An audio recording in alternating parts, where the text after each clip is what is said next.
Hello, Ray Phoenix here. Welcome to Let's Play Spyro for Year of the Dragon Part 19. We're in the Lost Fleet level. I'm going to be going for this acid trip over here to collect all the remaining gems that are over here. All the remaining gems, because there aren't only gems hiding in this huge sea of boiling acid, which Spyro can survive when he has this power-up. This is probably one of the biggest and longest levels in the game. Probably the level I spent the most amount of time in that I did not 100% complete. And the music eventually gets to stick with you. For some reason, they use Sheila the Kangaroo's theme here, but it's not really the same as Sheila's the Kangaroo. Well, it's the same theme, but they added part that goes dun dun dun dun dun dun dun dun. Almost sounds like something from the Amanda Show on Nickelodeon. I think Stuart Copeland also did the music to that show, so that might be why the music in this game sounds somewhat similar. They were like similar. I remember Stuart Copeland also did the music to Good Burger. That was a pretty good movie, no pun intended. Good Burger. I think that's about all the gems. And you're gonna have to go back to this level anyways, which is why I don't usually bother to like completely dissect or give a complete total enema to levels in the game that I know I'm not going to be able to 100% complete. I'll try to collect as many gems as possible so we can pay off that greedy bear money bags next time we encounter him. It's pretty much a certainty at this point that we will encounter money bags at least a dozen more times before the game is over. Because Spyro 3 is just that long of a game. It's probably the longest game I'll ever Let's Play, or one of them at least. It's just about everything you could obtain from this level. This acid-infested, toxic wasteland of the Lost Fleet. I think there is still a bit more. I think in that green goo over there might be something there. Green goo, yeah, all the green slimy goo there. Look at the stuff that may have created the Incredible Hulk. Or maybe a superhero's origin story is hiding in this level somewhere. All the great superheroes are made from green goo. Or sometimes accidents, like the time Batman accidentally created Mr. Freeze in Batman 66. And my father was kind of disappointed that wasn't his origin story in Batman and Robin. Instead, it was something had nothing to do with Batman, really. Man, he was watching that scene. I remember he's taking out his phone to watch the best scene back in 2012 to watch the best scene from Batman and Robin, which is a part where Mr. Freeze is making all of his minions sing the White Christmas song for that Miser Brothers Christmas movie, or whatever it was called. Yeah, I remember that's when he was like, my father was like really impressed, like, oh, look at this, I can use my phone to watch YouTube videos. And nowadays, that's pretty much what everyone does these days with their phones. Just watch videos, and people don't really use them as an actual phone anymore. It's like a term that's used so much, it's lost its meaning. We're going to see some more bonding with Hunter and Bianca. So is this going to be insult to injury, or she's just going to free him so we can now complete the 100% complete the Lost Fleet? Brought him some food, and he's like saying, oh, do you want to get me out of here? And she's like thinking, I'd like to get you out. But something tells me I can't. She's probably gonna get executed by Kim Jong-un. I mean the sorceress if she finds out that she's the one that set Hunter free. That fast cheetah free. Now she's telling the origin story that dragons used to live here. We already knew this, I think. That dragons were the original owners of this land, and then they got kicked out by the sorceress. And then she didn't know that the dragons were the cause of the magic here. Now she got rid of them. The place is losing its magic, and apparently that's a big issue. Yeah, because not having magic is, if something loses its magic, that usually implies it's not that great. It's usually dull and boring. It's like when Disney lost its magic. Like Star Wars used to have a lot of magic in it, but now ever since Disney started making it, that magic is suddenly gone, and now the movies just seem like soulless. Movies are just made for the purposes of making money, which sounds like pretty much any movie Disney makes these days. I don't think there's very many levels left in this evening lake that we haven't tackled yet, we haven't battled against yet. I think the next level is, there we go, Charmed Ridge. A level that feels misplaced in this entire game. It feels like a displacement, really. A level that probably was intended to be in Spyro 1. Out of all the levels that should have been in Spyro 1, I think this is the greatest example of them all. This looks a lot like the town square from Spyro 1, and it has like magical fairies and magical wizards that manipulate the levels and make platforms move around and crush you, just like in that level, Alpine Ridge from Spyro 1. And the Wizard Peak from Spyro 1 also had stuff like that too. That whole Wizard Crafter's World, or Magic Crafter's World, I think is what it was called, had this in it. A lot of stuff from Spyro 1 was in it. This does feel a lot like I'm playing Spyro. Sometimes I forget I'm playing Spyro 2 when I play this level, and then I realize that, oh look, I can hover again. That's something we couldn't do in Spyro 1, and Sergeant Bird makes a surprise appearance in this level too, so this can't be Spyro 1. It's also a bit like the Romeo and Juliet level from Spyro 2, or that Romeo and Juliet challenge, where it's like two forces are at war with each other.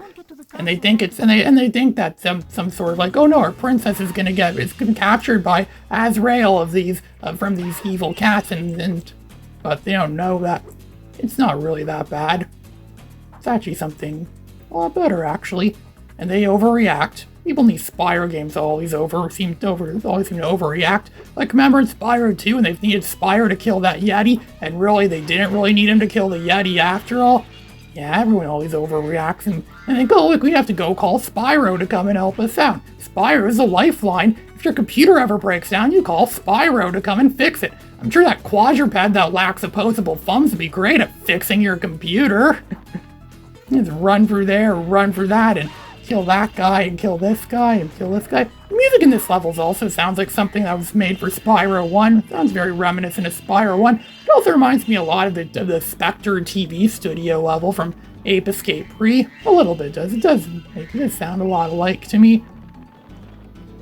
This guy, see, this is what I meant by when I said this is like those wizard levels from the original Spyro, where they just manipulate the thing there and they use it to like stop you from progressing. You have to manipulate it. It's like he's moving a rook. I am not a rook. Yeah, Richard Nixon definitely wasn't a rook. He was a crook. And he wasn't a book either. And then they just randomly play some Moneybags in the middle of all, just to ruin the illusion that we're playing Spyro 1. Moneybags has to make an appearance. That greedy bear wasn't in Spyro 1. Now I'm starting to see why more people like Spyro 1 the best. Because there was no Moneybags in it. There was no greedy Moneybags. They're always pestering us to pay him stuff. 600 gems. He thinks it's just a small fee. To raise the steps immediately. And he's just gonna say, oh, is this the way to get him to raise the steps? We've seen this in Spyro 1. We could get around this easy just by, you know, killing off the sorcerer there. And they're gonna like play like, look at that, like, sounds like it's a scam. We paid good money to go up these stairs, and doesn't even let us go up the stairs. They still have to make it a challenge. In Spyro 1, we had challenges like these, and we didn't have to pay for them at all. Moneybags really is greedy. Imagine they like retroactively added Moneybags into Spyro 1 and made you have to pay for everything in that game. Yeah, people probably wouldn't have liked Spyro 1 as much. I was really starting to realize the true charm, the true magical charm that Spyro 1 had. I remember my father wanted me to listen to the soundtrack to this game once on that phone he got that could go on YouTube. And you can actually speak into it too, and it actually takes you to what you want to go to. You'd say Spyro free music. Instead, it said Spyro free music on the screen, which is, you know, just. And then another time, I tried to make it watch my favorite YouTube poop, or one of my favorite YouTube poops, which is YouTube poop Star Wars Attack of the Blue Screen. And then it thought I said throw up in front of blue screen. Then it showed disgusting images on the screen because it thought I said something completely different from what I've actually said. Yeah, voice recognition sucks. Google is like that, dude. The Google Home thing is like that. You ask it a real serious question, and it never understands what you say at all. It's like it's mentally challenged, or maybe it's some more of that planned obsolescence that Samsung and Apple like to put into their devices. They purposely make them suck after so many years of owning them, or even a few months even after owning them. Since you realize how primitive these devices really are, so you're gonna want to go and buy a new one. Planned obsolescence. Even our PCs have planned obsolescence, so I think versions of Windows get discontinued after like 10 years and 3 months. At least that's what the current trend seems to be. Prince Azrael and his cat armies are out to steal the princess, and Spyro has to rescue the princess. We haven't seen this in anything before. That's supposed to be Mario's job to rescue princesses, not Spyro's job. They're really running out of ideas, really scraping the bottom of the barrel for more ideas, more Spyro ideas. And the guy was named Prince Azrael, too. Sounds like that guy that was in that Batman comic I was reading. That replacement for Batman that actually got to defeat Pain. And I read that whole trilogy, old Batman comic trilogy from like the 90s, back when Batman was at his best. Back when comics really had soul in them. Which is something that a lot of modern comics don't necessarily seem to have as much of. I'm just gonna fry all these dynamite bottles of dynamite wine bottle things. They explode and they give me gems.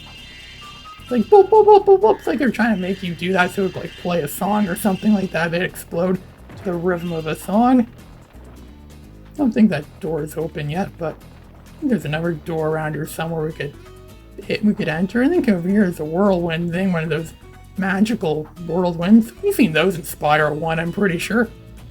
Oh, the cat is using his magic to keep the door shut. To keep the door sealed. There we go, Princess Amy. I wonder if she's related to that dragon egg we rescued in the Sunrise Spring world. Spyro, isn't it? Yeah, and we find out she's really been in love with the cat prince all along, and that it wasn't a kidnapping, it was just something that was meant to be, and just keep it a secret. She doesn't want the press or the paparazzi to find out the truth. Sakura, to give us a dragon egg with a Japanese name. Yeah, more Japanese influence in this game that never got released in Japan. I still wonder if Insomniac Games really intended that or not. And they drive off in the motorcycle.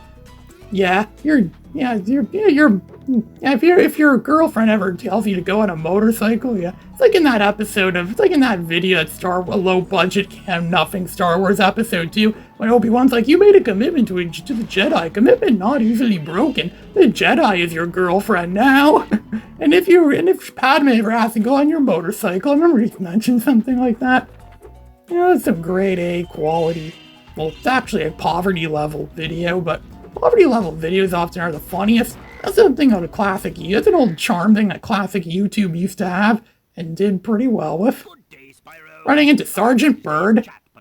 We're going to be playing which is pretty much a primitive precursor version of Ratchet Deadlocked. It's like Ratchet Deadlocked starring Sergeant Bird. Another Sergeant Bird challenge. They just had to shoehorn some sort of segment in this level where you play as a different character, and they gave us Sergeant Bird. Where have you been, James?